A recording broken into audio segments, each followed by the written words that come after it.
You know there's something in your teeth? Hopefully she can edit it out. It's Jimmy John's. Got this. You got it. Okay, look at the camera and smile. Yeah, look at this one.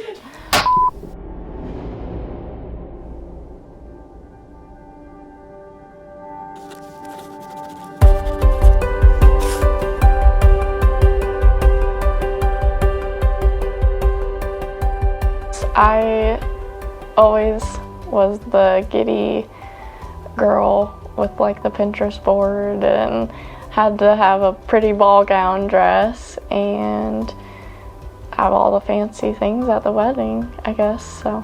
When I was a kid, I did not want to be married or have kids. I wanted to be just my own man, do what I want, whenever I want.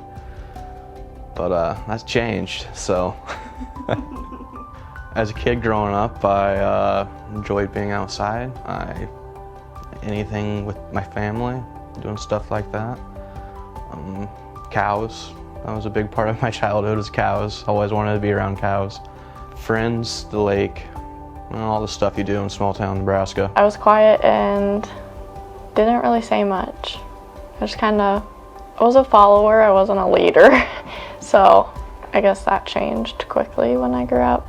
I had two great male role models in my life. I was blessed with a good stepdad, and my dad was a wonderful dad, and so I always wanted someone similar. I remember him early on in elementary, and that was like my first ever vivid memory.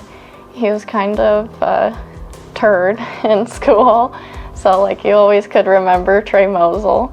I don't know, I've always thought she was an attractive lady, so. Actually, I was the one who, if you want to say, made the move. Freshman year, I think. One day she just texted me, hey, and we hit it off from there, so. He asked me to go to a movie. I'm like, well, my mom told me I couldn't go out tonight. But I really did not even ask my mom. I was just too nervous to go out with him. But I finally, a couple weeks later, he asked me to go out again.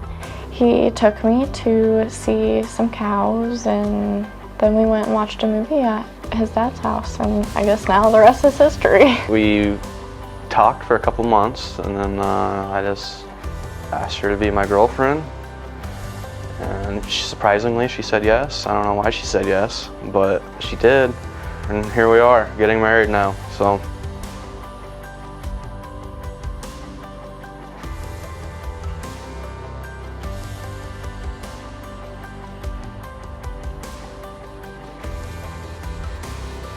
I don't know if he remembers when he kissed me in front of the cow. The cow's name was Alfred. Let's see. Me and Sydney's first kiss was at my dad's house on the couch. It was extremely awkward. So my friends were kind of upset with me because I was spending a lot of time with Sydney, like all my free time. So from that moment forward, I mean, pretty much I knew that she could be the one. When I first had like the giddy feeling that I thought he was the one was we went on a date to the fair, and I'm always a big concert person and he's not, and he took me anyways. He surprised me with tickets, and I don't know, I looked back when like the lights were down at the concert and I just kind of knew that he was the one. And then when Cora was born, I knew that he was the one and I wanted to marry him, even though we did it backwards, I guess. So. The most fond memory of Sydney would probably be having Cora. Just the way she handled it, the whole situation, this strong-willed woman. I mean, she was 16 years old and handled it like a 30-year-old would. I wouldn't have been able to do it by myself, so I'm glad I had her there with me to do it. It's for the better. I wouldn't change it for the world. It did shape us in a great way. God knew what he was doing. He just always reassured me that we would stay just fine, and that every relationship has their rough moments. She's literally just the best mother on this planet. I couldn't ask for anybody else. Better to raise my kids than her. Sydney is a very picky woman. It's Sydney's way or the highway. So I just learned to go with the flow pretty much.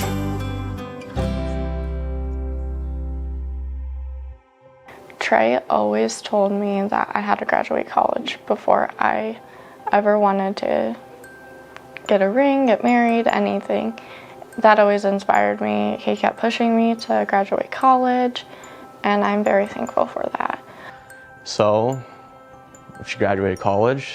I actually had to have my mom buy it because our bank accounts are all linked together. She would have known instantly when I bought a ring. She had no idea though, because I'm a smart thinker. After graduation, I met up in the little park area with my family and took some pictures, and he somehow walked up behind me and was like, "Hey Sydney, turn around."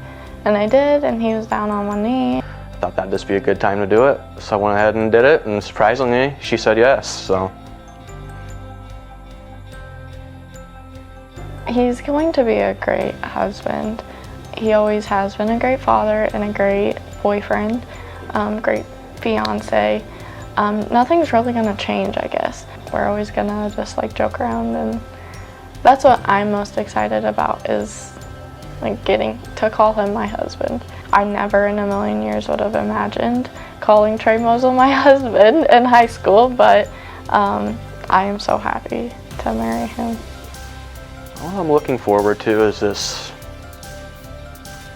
being a happy family. Trey, I am very excited to be able to call you my husband now. The day has come, and we probably have made it through all the nerve-wracking experiences, and I'm glad to have done it with you. I love you, and thank you for being a great dad to our kids. Sydney, thank you for doing life with me, with our two beautiful children. Thank you for everything you've done for us in our relationship. You are the backbone of everything, and I love you so much.